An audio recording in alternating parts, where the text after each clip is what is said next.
저는 때때로요, 갑자기 온몸이 쭈비 써고 식은땀이 나는 경험을 합니다.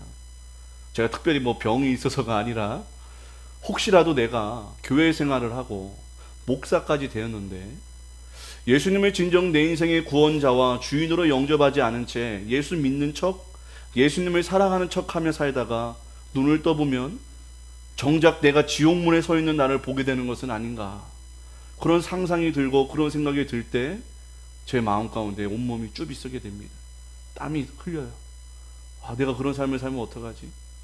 정말 생각하기도 싫은 상상이지요. 동시에 이런 생각도 문득 들었습니다. 혹시라도 우리 성도들 중에 예수님을 믿지 않고 영접하지 않았는데도 불구하고 오랫동안의 교회 생활과 신앙 생활에 익숙하여서 믿음이 아닌 나의 행위와 신념으로 내가 구원받았다고 천국에 갈 수 있다고 착각하며 사는 성도가 있는 것은 아닌가라는 위기감이 함께 들었습니다. 여러분, 많은 교회의 모든 성도들이 다 예수님 때문에 교회 다니거나 신앙생활 한다는 것, 여러분 대단한 착각입니다. 예수님이 아닌 다른 목적과 이유로 교회 나오는 사람도 허다합니다.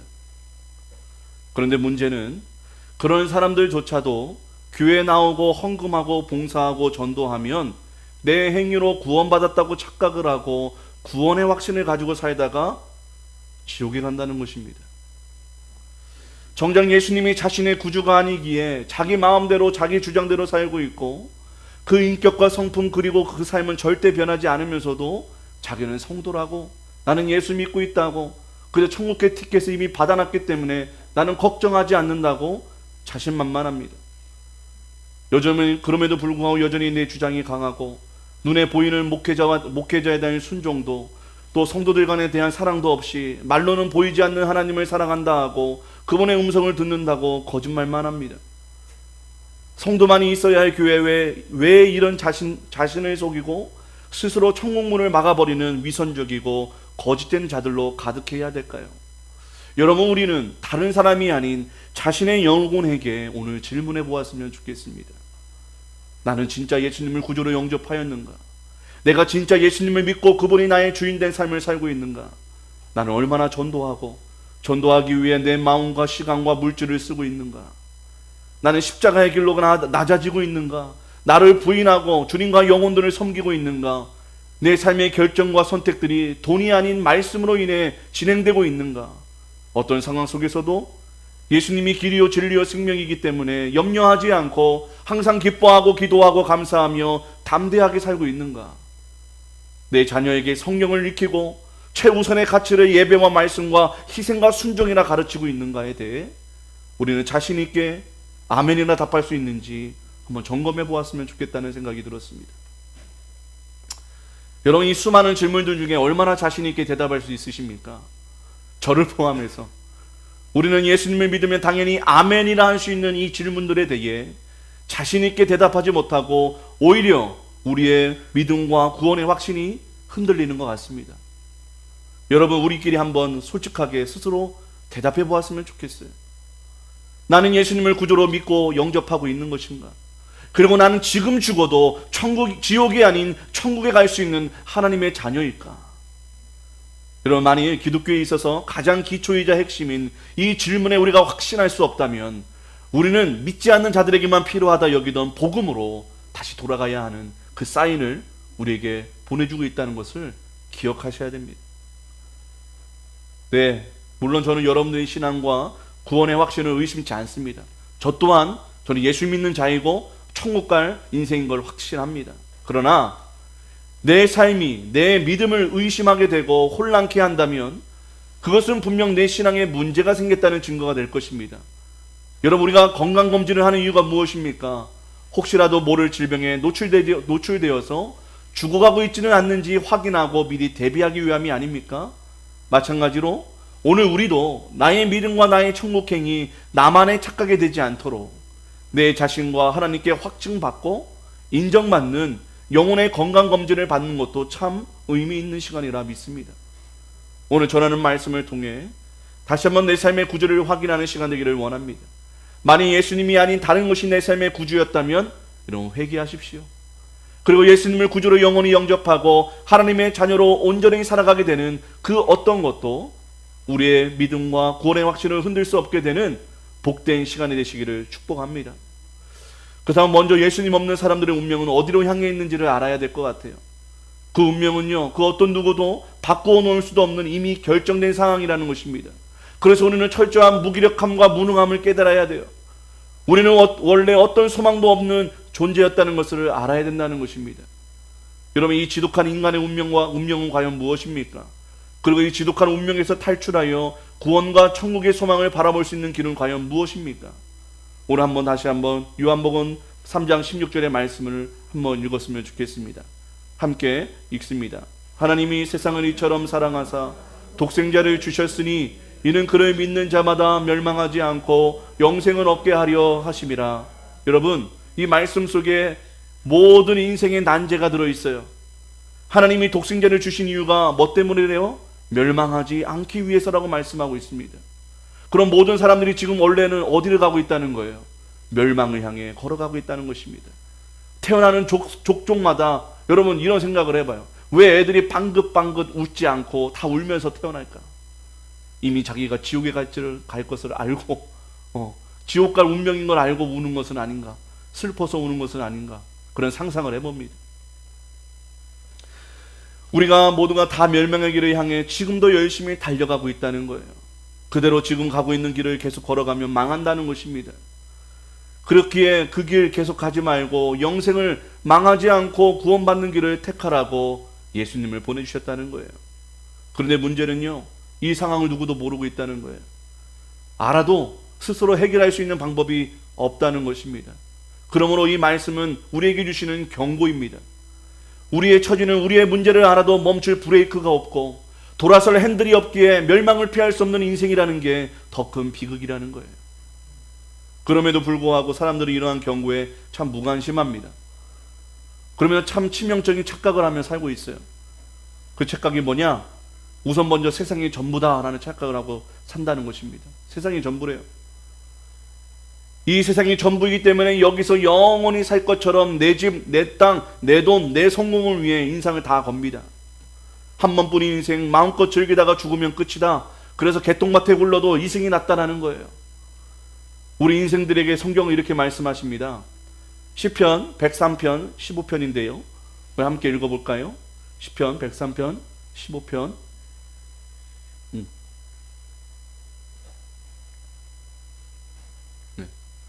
제가 읽어드릴게요. 인생은 그 날이 풀과 같으며 그 영화가 들의 꽃과 같도다. 한 번 더 시작. 인생은 그 날이 풀과 같으며 그 영화가 들의 꽃과 같도다. 여러분, 풀이 얼마나 보잘것없고 쓸데없는 존재입니까? 우리의 인생이 그렇다는 거예요. 하나님 보시기에 이 세상에서의 인간은 먼지 같다는 거예요. 우리가 그토록 열광하는 부자, 성공, 명예, 인싸, 셀럽, 높은 지위, 권력, 이런 영광은 그 풀의 꽃과 같다는 것입니다. 여러분, 풀의 숙명이 뭐예요? 시들어버려요. 여기도 꽃이 있는데 꽃의 숙명은 뭡니까? 아무리 아름답고 향기가 가득해도 결국 그 꽃잎은 떨어진다는 거예요. 세상은 바로 이런 것이다. 하나님께서 성경에 분명히 말씀하고 있습니다. 어느 작가가 이런 말을 했대요. 이 세상은 잠깐 동안 두 손에 불을 쬐면서 앉아 쉬다가 가는 것이다. 이 세상은 잠깐 동안 두 손에 불을 쬐면서 앉아 쉬다가 가는 것이다. 이런 모닥불에 불꽃이 서서히 사그러지면 서슴지 않고 미련 없이 일어나서 떠나는 곳이 세상이라는 거예요. 이 말 속에는 인간은 나그네 길을 걸어가고 있다는 것입니다. 여러분, 지금 살고 있는 집은 내 집이 아니라 여관이에요. 잠깐 며칠 자다가 가는 게 이 세상이라는 것입니다. 여러분, 13년 전에 일본의 다나베라는 사람이 제일 오래 살았는데 112살까지 살았거든요. 그래서 기자가 이런 질문을 합니다. 어르신, 얼마나 더 오래 살고 싶으세요? 그랬더니 이렇게 질문했다고 합니다. 끝없이 살고 싶어요. 영원히 살고 싶어요. 참 기가 막히죠? 100살이 넘어도 여전히 끝없이 살고 싶대요. 왜냐하면 이 세상밖에 없다고 생각하기 때문입니다. 여러분, 우리는 이 착각에서 벗어나야 돼요. 그럼에도 불구하고 많은 사람들이 너무나 세상에 대해 집착하고 있습니다. 저도 이렇게 시험 들 때가 있어요. 조금 개척교회 목사가 뭐가 풍요로운 게 있겠어요? 그러니까 늘 마음 가운데 현실이 그렇지 않으니까 이게 마음도 쪼그라드는 것 같더라고요. 근데 더 큰 무서운 상상이 다가옵니다. 10년, 20년, 30년 지나도 내 인생은 이 모양 이 꼴이겠네. 그런 마음의 시험이 될 때가 있어요. 그러면 마음이 어떻습니까? 환장합니다. 네, 답답합니다. 지금이라도 뛰쳐나가 쿠팡이라도 해야 되나 막 생각이 듭니다. 저도 모르게 그런 엄습함이 저를 덮칠 때가 있다는 거예요. 세상이 다인 거죠. 이 세상에서 내 자식들 잘 먹여 살리고 나도 떵떵거리며 살고 싶다. 이 세상에서. 근데 정신을 차리게 되는 것이죠. 여기는 잠깐 나그네 길이야. 나그네 길 동안 주를 위해 살다가 하늘에서 영광을 받고 하늘의 상급을 받는 그 삶이 더 복된 거야. 다시 제 정신을 차리려고 노력을 합니다. 여러분, 목사도 이런 뭐랄까요, 시험에 들 때가 있습니다. 하물며 여러분들이야 그렇지 않을 수 있겠습니까? 또 하나 착각하는 게 있어요. 뭐냐, 나는 죄인이 아니다라는 거예요. 나는 그래도 다른 사람들보다는 선하다는 착각이에요. 여러분 어떠십니까? 우리가 세상 사람들보다는 그래도 꽤 괜찮은 삶을 살고 있다고 생각하시지요. 근데 하나님 보시기에는 뭐예요? 도찐 개찐이라는 거예요. 여러분 저기 그 건물 옥상에서 보면 누가 키가 큰지 보이시나요? 안 보여요. 똑같습니다. 하나님 보시기에도 마찬가지라는 거예요. 우리가 하나님의 은혜로 말미암아 의롭다 칭함을 받는 것이지 세상 사람들과 우리가 동일하게 더럽고 추악하고 죄인이라는 것입니다. 단지 우리는 예수 믿어서 의인 취급 받는 것뿐입니다. 여전히 우리는 죄성이 가득하죠. 근데 일반 사람들이 자기들 보고 죄인이라고 하면 굉장히 기분 나빠합니다. 근데 죄인인 것을 제가 증명해 드릴 거예요. 여러분 가운데 또 세상 사람들 가운데 철들고 나서 스스로 하나님을 주인으로 모시고 사는 분 계시나요? 이제 철이 들었으니까 우리 하율이 정도 되면 철이 들겠죠? 그 나이가 되면 하다미 정도 되면 하나님이 살아계시니까 이제 내 삶은 하나님의 것이야 라고 자기 스스로 하나님을 주인으로 모시고 사는 인생이 있었나요? 아무도 없다는 거예요. 어떻게든 자기만을 위해서 어떤 욕망과 자기의 어떤 목표만을 위해서 인생은 다 달려갑니다. 자기가 하나님이 돼버린 거예요. 나에게 기분이 좋으면 선이고 나에게 기분이 나쁘면 악인 것입니다. 모두가 내 중심인 것입니다. 그 삶이 바로 죄라는 거예요. 여러분 헬라어로 죄는 하마르티아예요. 관역에서 빗나간 화살이라는 뜻입니다. 직진으로 가야 되는데 옆으로 가면 다른 누군가가 죽을 수도 있다는 거예요. 그래서 죄라는 거예요. 우리는 하나님을 주인으로 모시고 그분의 기쁨이 되기 위해 만들어졌는데 자기의 기쁨을 위해 살아가는 존재가 되었다는 것입니다. 이건 반란죄예요. 대역 죄인이에요. 대역 죄인. 네. 왕을 위해 신하들이 살아야 되는데 왕을 제끼고 신하가 자기를 위해 산다는 거예요. 있을 수 없는 일이라는 것이죠. 내 맘대로 사는 것, 내가 원하는 대로 사는 것, 세상은 그것이 옳다라고 주장합니다. 네가 원하는 대로 살아라. 네가 하고 싶은 대로 살아라. 네가 잘하는 거, 그거 네가 원하는 거 대로 살아라 라고 이야기합니다. 그게 최고의 삶이라고 합니다. 아니에요. 우리는 내가 원하는 거 하는 삶이 아닙니다. 내가 좋아하는 삶을 쫓아가는 인생이 아닙니다. 내가 어떤 특기가 있고 내가 은사가 있기 때문에 그걸로 내가 쉽게 밥벌이를 할 수 있을 것 같기 때문에 걸어가는 인생이 아니라는 거예요. 성경 말씀 가운데 내가 가기 싫어도 가는 것이 우리의 인생입니다. 내가 하고 싶지 않아도 하나님의 말씀에 순종하여 걸어가는 것이, 복종하여 걸어가는 것이 제대로 된 피조물의 삶이라는 거예요. 근데 그 길은 저주의 삶이 아니에요. 저주의 길이 아니에요. 슬픔의 길이 아니에요. 또 하나, 인간이 죄인이라는 증거. 인간은 다 죽습니다. 여러분 이 세상에서 태어나서 죽지 않은 사람이 있습니까? 없습니다. 다 죽었습니다. 참 그건 공평해요. 네, 그건 공평합니다. 이 세상은 절대 평등과 자유가 없다는 사실 기억하시기 바랍니다. 로마서 6장 23절에 보면 죄의 삭은 사망이다 이야기합니다. 하나님은 최초의 인간이 아담과 하와에게 모든 과실을 먹어도 된다고 말씀하셨지만 선악과는 먹지 말라고 했어요. 근데 먹었어요. 그 죄로 말미암아 남자에게는 평생 일하는 고통과 여자에게는 해산의 고통, 또 모든 인간을 흙에서 흙으로 돌아가는 죽음을 당하게 만드셨다는 것입니다. 여러분 우리에게 죽음이 있다는 건 형벌이에요. 예, 형벌입니다. 그래서 우리는 죽음을 두려워하는 것이죠. 여러분 질문합니다. 사과나무에는 뭐가 열립니까? 배나무에는? 역시 우리 건너가지고 똑똑하셔요. 그래요. 사과나무에 사과가 나고 배나무에 배가 열리듯 죄인의 몸에서는 죄인밖에 태어날 수 없다는 것입니다. 그래서 모든 인류는 죄인의 몸에서 태어났기 때문에 죽을 수밖에 없는 운명을 가지게 된 거예요. 그리고 세 번째 착각은 죽으면 끝이다. 사람들이 죽으면 끝인데 뭔 예수를 믿어요. 천국이 어디 있어요? 지옥이 어디 있어요? 당당하게 주장합니다. 여러분, 그게 사실이라면 저도 참 좋겠습니다. 하나님의 천국이 없고 지옥이 없다면 저는 당장 이 옷을 벗어 던지고 나의 원수로 쫓아 복수를 하고 내가 원하는 삶을 살고 내가 갖지 못하면 사람을 죽여서라도 내가 갖고자 하는 삶을 살 거예요. 왜? 이 땅이 다 끝이라면. 미쳤다고 목사하고 있겠습니까? 여러분, 미쳤다고 성도하고 있겠어요? 아니요. 우리는 천국과 지옥이 있기 때문에 그 모든 것을 잘라버리고 내어버리고 십자가의 길을 걷고 있는 것입니다. 근데 사람들은 없대요. 죽으면 끝이래요. 하지만 하나님은 말씀하십니다. 이를 믿는 자마다 멸망하지 않고 영생을 얻게 하려 함이라. 인생의 무덤에 들어가면 두 길이 있대요. 멸망의 길과 영생의 길이 있다는 것입니다. 끝이 아니라는 거예요. 다음 스테이지가 있다는 것입니다. 여러분, 우리 아이들, 이 태아의 아이들이 엄마 뱃속이 세상의 전부인 양 생각합니다. 그래서 뱃속에서 엄마의 뱃속에 나오려고 하질 않아요. 왜? 여기가 전부인 줄 알고 사니까. 근데 엄마의 뱃속에서 뿅 하고 나오면 어떻게 됩니까? 새로운 세상이 열려 있는 것처럼 우리는 죽음의 문을 열면 멸망과 영생이라는 새로운 스테이지가 열려 있다는 거예요. 절대 끝이 아니라는 것입니다. 그 증거가 누가복음 16장에 나와요. 두 명의 인물이 등장합니다. 누가복음 16장 24절인데요. 함께 읽을까요? 시작. 불러 이르되 아버지 아브라함이여 나를 긍휼히 여기사 나사로를 보내어 그 손가락 끝에 물을 찍어 내 혀를 서늘하게 하소서. 내가 이 불꽃 가운데에서 괴로워하나이다. 이르되 그러면 구하노니 나사로를 내 아버지의 집에 보내소서. 내 형제 5이 있으니 그들에게 증언하게 하여 그들로 이 고통받는 곳에 오지 않게 하소서. 여러분, 한 사람은 부자였고요, 한 사람은 거지입니다. 둘 다 공평하게 죽었어요.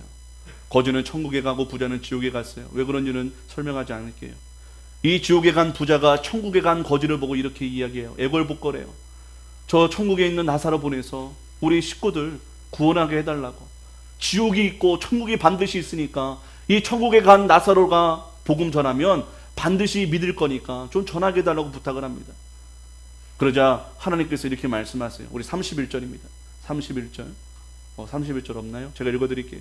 이르되 모세와 선지자들에게는 듣지 아니하면 비록 죽은 자 가운데서 살아나는 자가 있을지라도 권함을 받지 아니하리라 하였다 하시니라. 모세와 선지자들, 이 땅의 목사들과 성도들에게 이 복음을 듣고 예수를 믿지 않으면 아무리 천국에서 왔다 할지라도 그 영혼은 믿지 않는다는 거예요. 왜? 나사로 보낼 필요 없다는 거예요. 지금 이 땅에 있는 선지자들, 복음 전도자들, 성도들을 통해서 믿어야 된다는 거예요. 오늘 이 자리에 계신 여러분들이 마음속에 심각하게 생각해 보셨으면 좋겠습니다. 여러분, 천국과 지옥은 반드시 있어요. 여러분, 두려워하셔야 돼요. 긴장해야 할 일은 이 땅에 저 같은 눈앞에 있는 목사가 복음을 전할 때 믿지 않는 자는 지옥에 다녀온 자가 지옥에 있으니 예수 믿고 천국 가라 해도 안 믿는다는 것입니다. 예, 우리 사람은 그만큼 뭐랄까요? 마음이 굳어 있어요. 이 복음을 듣고 지금 믿어야 한다는 거예요. 지금. 다음은 어쩌면 없을 수도 있기 때문입니다. 우리 학생들 오는 건 순서가 있어도 가는 건 순서가 없어요. 협박이 아니라 현실이에요. 정신 바짝 차리고 지금 예수 믿고 살아야 돼요. 언제 죽을지 몰라요. 우리 다. 나이 어리다고 안심하면 안 됩니다.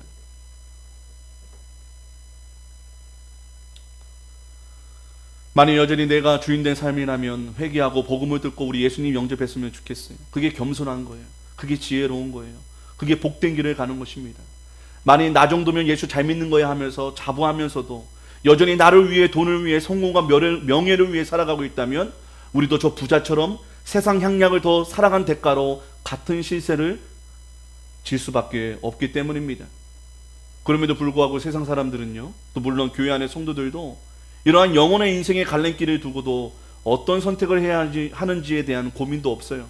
단지 먹고 사는 문제, 성공과 쾌락, 부자 되는 것에만 빠져서 문제의 해답이 어디에 있는지 찾아 헤매지도 않습니다. 기껏 한다는 게 불신자는 물론이요, 예수 믿는 성도들조차도 무당한테 가서 묻거나 돈이나 나무에게 우리의 인생의 답을 묻고 빌고 있다는 거예요. 여러분, 이와 같이 인간은 무지합니다. 어리석습니다. 참 답답한 인생입니다.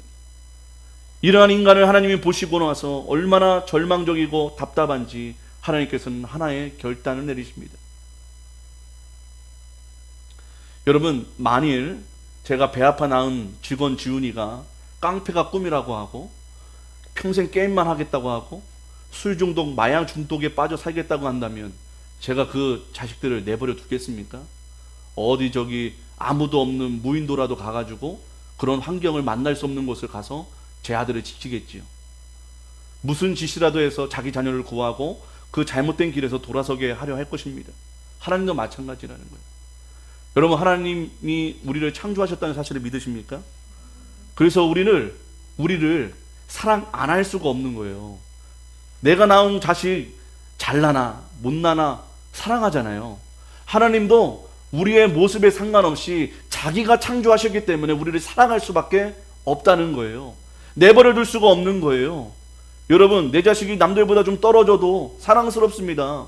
그래서 좋고 어디 가서 푼수같이 자기 자식 자랑하는 게 부모예요. 여러분, 이런 사랑이 어디로부터 왔겠습니까? 사랑은 내리사랑이라는데 하나님이 세상의 모든 부모에게 주신 마음이라는 거예요. 자식 사랑의 원조가 바로 하나님인 것입니다. 그래서 어떻게 하든지 우리로 하여금 멸망의 길에서 벗어나서 원래 고향집인 천국으로 데리고 오기 위해서 자신의 전부를 포기하신 분이에요. 전부를 포기했어요. 그런 하나님이 우리의 하나님, 우리로 하여금 멸망으로 가지 않도록 영생을 들어갈 수 있는 정답을 우리를 위해 주시기 위해 먼저 손길을 내미셨습니다. 우리가 달라 한 적 없어요. 인간이 메시아를 보내달라고 소리친 적 없어요. 하나님이 그들에게 가장 필요한 것이 예수이기에 스스로 보내주신 거예요. 우리 잘난 척하면 안 됩니다. 똑똑한 척하면 안 됩니다. 겸손해야 됩니다. 여러분, 고대 유대 사회에서는 아버지와 아들의 관계는 이런 의미가 있습니다. 어떤 중요한 자리에 만약 아버지가 갈 수 없으면 대신해서 그 아들이 가도 그 권위가 동일하게 인정받게 돼요. 아들이 왔지만 아버지가 온 것으로 취급한다는 것입니다. 무시하지 않아요. 절대 무시할 수가 없어요. 여러분, 하나님의 아들이 왔다는 것은 인간을 창조하셔서 사랑하시는 하나님 자신이 오시는 것이라는 거예요. 동일하게. 여러분, 흔히 제 자식도 맨날 이렇게 저 닮아가지고 비염 때문에 코 막히고 어제도 밤새도록 잠을 못 잤는데, 여러분, 그런 모습 보면 어떻습니까? 그 코 떼다가 내 코에 붙이고 싶어요. 내가 코 막히고 싶어요.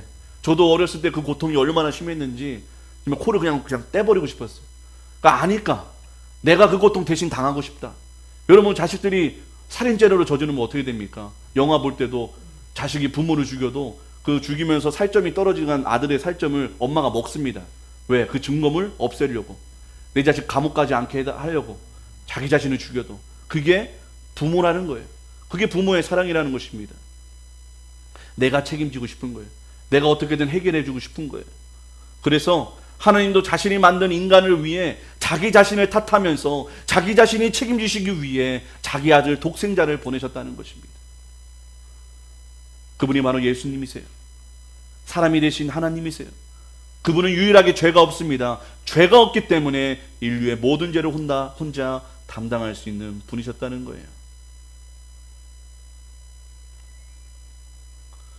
이사야 53장 6절에 우리는 다 양 같아서 그릇 행하여 각기 제 길로 갔거늘 여호와께서는 우리의 모두의 죄악을 그에게 담당시키셨도다.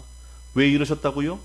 로마서 5장 8절에 우리가 아직 죄인 되었을 때에 그리스도께서 우리를 위하여 죽으심으로 하나님께서 우리에 대한 자기의 사랑을 확증하시기 위함이라는 거예요.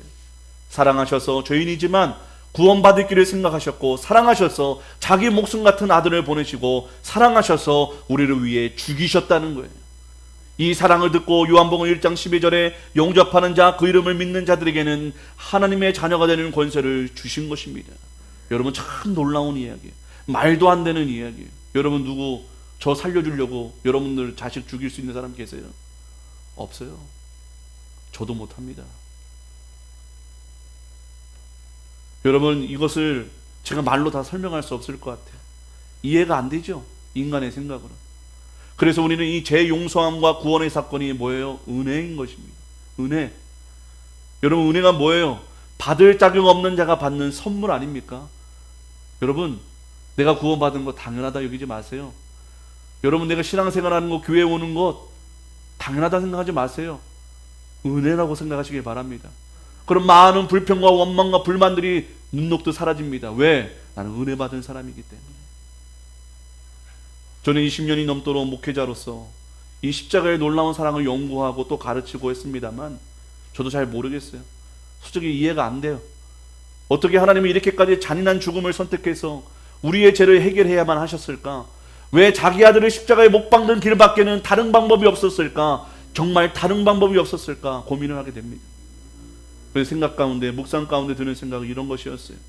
아마도 죄가 이토록 무서운 것이기 때문에 다른 방법으로는 해결할 수 없는 것이 죄이기에 자신의 아들마저 죽이셔야 했던 것은 아닌가 라는 결론과 탄식이 나오게 되었습니다. 여러분, 죄는요, 예수님이 죽으셔야 할 만큼 강하고 무섭고 지독하고 질긴 존재인 것을 여러분 기억하시길 바랍니다. 이 불가항력적인 죄를 해결하기 위해 예수님 또한 하나님이 원하신 대로 복종하셔서 십자가에 죽으셨습니다. 죽은 지 사흘 만에 죽은 자 가운데서 부활하셔서 하나님께서 그에게 하늘과 땅의 모든 권세를 그에게 주셨어요. 그래서 예수 믿으면 구원받을 수 있는 그 능력의 이름을 허락하셨습니다. 예수 이름으로 모든 질병과 악한 귀신이 떠나가는 놀라운 능력의 이름을 허락하여 주셨다는 거예요. 그가 죽음으로 희생하시고 섬겼기 때문에, 순종하셨기 때문에. 저도 이 부분에서 참 다시 배웁니다. 참 목사는 참 뭐가 제일 힘드냐면 먹고 사는 게 힘든 게 아니라 낮아져야 되기 때문에 힘듭니다. 저는 딸 셋의 아들 하나로 제 마음대로 살았습니다. 천상천하 유아독존으로 살았습니다. 내가 원하는 대로 안 되면 땡깡을 부르거나 승질을 부려서 다 이루었습니다. 예, 마음에 안 들면 치고받고 욕하고, 예, 오라는 것을 제가 성공해야만 직성이 풀리는 사람이었습니다. 근데 전도사가 되고 목사가 되니까 그 짓을 못하겠는 거예요. 하면 안 되는 거예요. 그래서 환장하게 돼요. 예. 그래서 매일 하나님께 기도합니다. 하나님, 이 길 가는 게 참 힘듭니다. 내 마음대로 살고 싶은데 그게 잘 안 됩니다. 그럴 때 주님이 보여주시죠. 십자가를 보아라. 내가 걸어간 길을 생각해 보아라.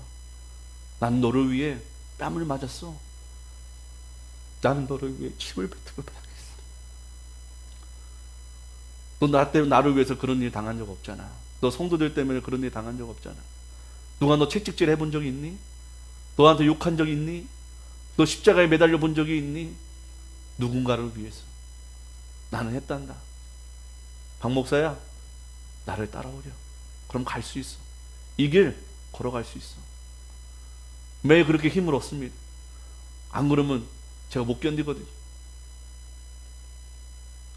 사랑하는 여러분, 그렇게 낮아지고 죽기까지 낮아지셔서 모든 이름 위에 뛰어난 이름 되신 예수님을 우리가 바라보았으면 좋겠습니다. 여러분, 높아지고 싶으세요? 인정받고 싶으세요? 대우받고 싶으세요? 여러분, 죽으세요. 더 낮아지세요. 더 섬기세요. 불평불만, 내가 눈에 보이는 가시 같은 거 보려고 하지 마시고 낮아지세요. 서로 함께하는 우리 성도들 섬겨주세요. 저 담임 목사 많이 좀 도와주세요. 예, 그러면 하나님이 높여주십니다. 저도 높여드립니다. 예, 그게 하나님의 방법인 것 같아요. 저도 더 높아지려고 여러분 더 잘 섬기겠습니다. 예, 그게 우리의 방법인 것 같습니다. 사랑하는 여러분, 그렇다면 우리가 이 영생을 어떻게 얻을 수 있을까요? 하나님은 말씀하십니다. 이를 믿는 자마다 영생을 하나님께서 허락해 주신다고 말씀하세요. 믿으면, 예수 믿고 예수를 믿으면 우리는 천국을 소유하고 더 이상 죄와 사망의 권세가 아닌 하나님의 말씀의 권세로 살아가는 하나님의 자녀가 된다고 말씀하십니다. 이것이 어떻게 태어나서 어디로 가는지 모르는 인생이라는 시험지에 대한 하나님이 우리에게 주신 정답인 거예요. 너 어떻게 태어났는지 아니? 내가 계획해서 난 거야. 너 어디로 가는지 아니? 너 천국과 지옥 중에 한 군데를 갈 거야. 근데 너 예수 믿으면, 내가 보낸 내 아들 믿으면 넌 천국 갈 수 있어. 우리가 어디로 가는지, 어디서 태어났는지, 어디로 가는지 이 세상 사람들은 몰라서 방황합니다. 그거를 철학을 공부하고 연구합니다. 쓸데없는 짓거리예요. 성경에 보면 다 나옵니다. 한 이야기 끝으로 예수 믿는다는 것이 무엇인지, 또 어떤 결단이 필요한지 나누고 말씀을 마치고자 합니다. 지난주 나눴던 예화인데 좀 버전이 달라요. 잘 들어보세요. 동일하게 한 젊은 산악인이 암벽 등반을 하러 갑니다. 그러다가 발을 헛디뎌 그만 추락을 하게 되지요. 천만다행으로 가느다란 나무 줄기를 잡게 되었습니다. 근데 아무리 힘센 젊은 청년이라도 점점 팔에 힘이 빠지는 거예요. 나무 줄기도 점점 끊어지려 합니다. 그 순간 젊은이는 온 힘을 다해 외쳐댑니다. 살려주세요.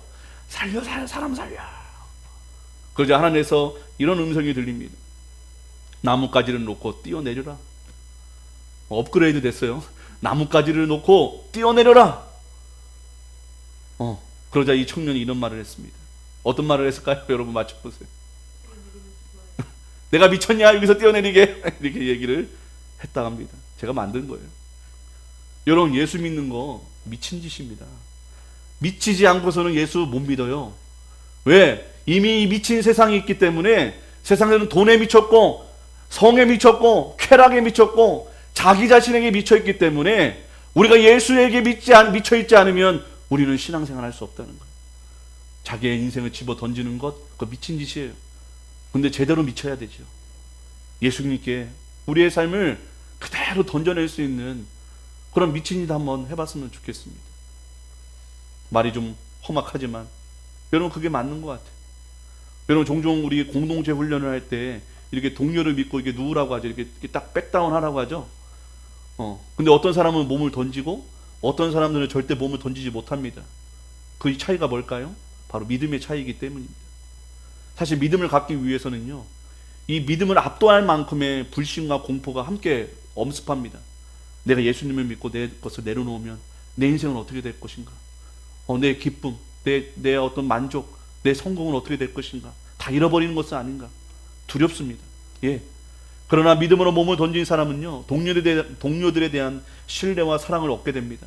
반대로 몸을 던지지 못한 사람은 자기 자신과 더불어 동료들에게도 신뢰와 사랑을 빼앗기게 됩니다. 사랑하는 여러분, 예수님을 믿는다 하면서도 내 모든 것을 던져 맡기고 신뢰하는 것이 두려운 분들이 계십니까? 그래서 여전히 예수님보다 내 돈을, 내 안락한 삶을, 내 성공, 내 지식과 경험을 놓지 못하고 버리지 못하고 있으십니까? 그렇다면 그분은 믿음이 없어 구원받지 못했다는 반증이 될 수도 있을 것 같습니다. 교회에 나오지만 여전히 구원이 필요하고 여전히 지옥으로 그 발걸음이 향하고 있다는 것을 여러분 한번 자문해 볼 필요가 있습니다. 그리고 정말 진지하고 심각하게 나의 믿음을, 나의 인생을, 나의 마지막 때를 생각해 보시길 바랍니다. 나는 지금 무엇을 신뢰하고 붙잡고 살아가고 있는지, 그것이 예수님이 맞는지, 아니면 나는 오늘 어떤 선택과 포기를 해야 하는지 여러분 한번 결정해 보셨으면 좋겠습니다. 오늘 그 나뭇가지를 놓아버리고 모든 의심, 두려움, 불안, 아쉬움의 나뭇가지를 던져버리고 우리 다 같이 예수님의 품에 안겨보셨으면 좋겠습니다. 사랑하는 여러분, 선택하셨으면 좋겠습니다. 그냥 두 개 다 걸치고 있지 마시고, 그래서 가랑이 찢어지는 고통 당하지 마시고 우리 하나님께 내 인생을 던져드렸으면 좋겠습니다. 사랑하는 여러분, 오늘 말씀을 듣고 내가 무엇을 믿을 것인지, 내가 무엇을 주인 삼아 내 인생의 운명을 결정하시겠습니까? 여러분, 나뭇가지입니까? 아니면 예수님이십니까? 이 시간 함께 기도하겠습니다. 여러분 한번 조용히